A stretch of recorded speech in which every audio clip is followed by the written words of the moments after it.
بندر دیگر حیوانات کی طرح ایک حیوان ہے، مگر بعض مفکرین کے نزدیک بندروں کی پیدائش عام جانوروں کی طرح نہیں ہوئی، بلکہ وہ ایک تبدیل شدہ مخلوق ہے۔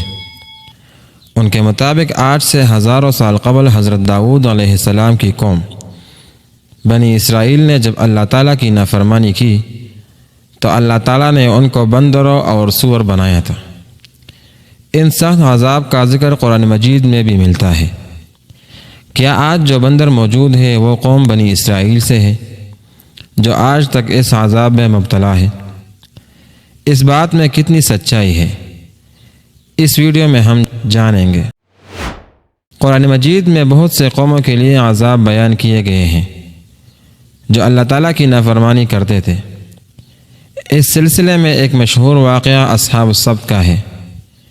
یہ واقعہ یہودیوں کی ایک بستی سے تعلق رکھتا ہے اور یہ واقعہ حضرت داؤد علیہ السلام کے دور کا ہے۔ اس زمانے میں حضرت یعقوب علیہ السلام کی اولادیں جو بنی اسرائیل کہلاتی تھی، ان کی آبادی علاقوں میں جو ارض فلسطین اور یروشلم میں آباد تھے۔ ان میں سے ایک قبیلہ بنی اسرائیل سے علیحدہ ہو کر ایک دریا کے کنارے ایلا نامی بستی میں آباد ہو گئے۔ ان کی تعداد 70,000 کے قریب تھی اور یہ بہت سرکش اور نافرمان لوگ تھے۔ ان لوگوں نے اکثر کام تورات کے خلاف شروع کر دی۔ تورات میں جو چیزیں حرام تھی ان چیزوں کو اپنے اوپر حلال کیا اور موسیٰ علیہ السلام کے خلاف ہو گئے۔ یہ قوم جس دریا کے کنارے آباد تھے اس میں کثرت سے مچھلیاں موجود تھیں۔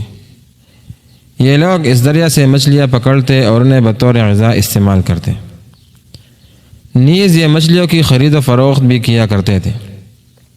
لہٰذا اللہ تعالیٰ نے انہیں ایک آزمائش میں ڈالا۔ حضرت داؤد علیہ السلام کی قوم کو یہ حکم ہوا کہ وہ ہفتہ یعنی سنیچر کے دن شکار نہ کیا کرے اور نہ دنیا کی کوئی خرید و فروخت کرے۔ اس دن ان کے لیے مچھلیاں پکڑنا حرام کیا گیا، البتہ ہفتہ کے علاوہ انہیں مچھلیاں پکڑنے کی اجازت تھی۔ لہذا حضرت داؤد علیہ السلام کی حکم سے اس قوم نے اتوار سے لے کر جمعہ تک مچھلیاں پکڑنا شروع کی، مگر ہفتے کے دن دریا میں مچھلیاں زیادہ ہوتی اور باقی کے 6 دن کم ہوتی۔ جب حضرت داؤد علیہ السلام کی قوم ہفتے کے دن دریا کے پاس آتی اور مچھلیاں دیکھ لیتے تو ان کا دل بے ایمان ہو جاتا تھا۔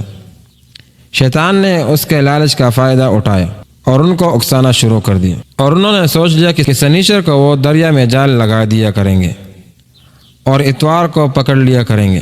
اس طرح کچھ لوگوں نے جال لگا لیے اور کچھ لوگوں نے حوض اپنے گھر تک بنا لیے اور اس حوض کو دریا تک راستہ بنا لیا۔ ہفتے کے دن جب مچھلیاں اس حوض میں آ جاتے تو وہ انہیں پکڑ کر پکا لیتے تھے۔ انہیں بستی میں اللہ والے بھی موجود تھے جو کہنے لگے کہ اے لوگو، اللہ نے ہفتے کے دن شکار کرنے سے منع کیا ہے۔ یہ جو تم لوگ جال پھینکتے ہو اور چھوٹے چھوٹے تالاب بنا لیتے ہو، اگر ہفتے کے دن شکار پستی ہے تو وہ ہفتے کے دن شمار ہوگا۔ اللہ تعالیٰ سے ڈرو، اللہ کی نافرمانی نہ کرو۔ وہ لوگ ان لوگوں کا مذاق اڑانے لگے اور کہنے لگے کہ ہماری جو مرضی ہوگی ہم وہ کریں گے۔ تو وہ لوگ جو نیک تھے انہوں نے بستی کے درمیان ایک دیوار کھڑا کیا کہ جو لوگ نافرمان ہیں وہ اس طرف رہے اور جو اللہ والے ہیں وہ ہمارے ساتھ رہے۔ سب لوگ اسے کہتے کہ اے لوگو، اللہ سے ڈرو، قوم سمود اور قوم عاد کو یاد کرو، تمہارا بھی یہی انجام ہوگا۔ اللہ کی نافرمانی نہ کیا کرو، ایسا نہ کہ تم پر بھی عذاب آ جائے۔ وہ سارے نافرمان جن کی تعداد 12,000 تھی وہ سب ہنسنے لگے اور کہنے لگے کہ یہ تو سب کتابی باتیں ہیں، ہم پر عذاب نہیں آئے گا۔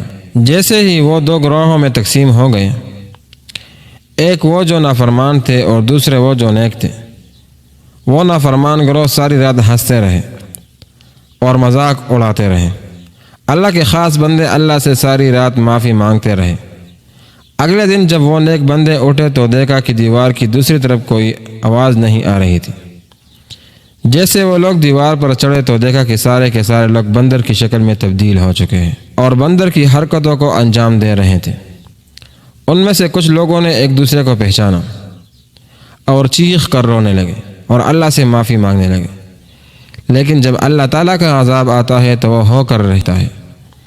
وہ 12,000 لوگ جو بندر بن گئے تھے وہ 3 دن تک زندہ رہے اور بعد میں ہلاک ہو گئے۔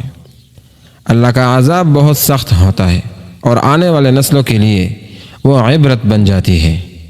بہرحال یہ نظریہ کہ آج کا یہ بندر ان کا نسل ہے، یہ نظریہ سراسر غلط ہے، قرآن اور حدیث کے خلاف ہے، کیونکہ ان سے پہلے بھی بندر موجود تھا۔ لہذا بنی اسرائیل کی قوم جو بندر بن گئے تھے وہ 3 دن تک زندہ ہی رہی اور بعد میں ہلاک ہو گئی، لہذا ان کی نسل آگے نہیں بڑھی۔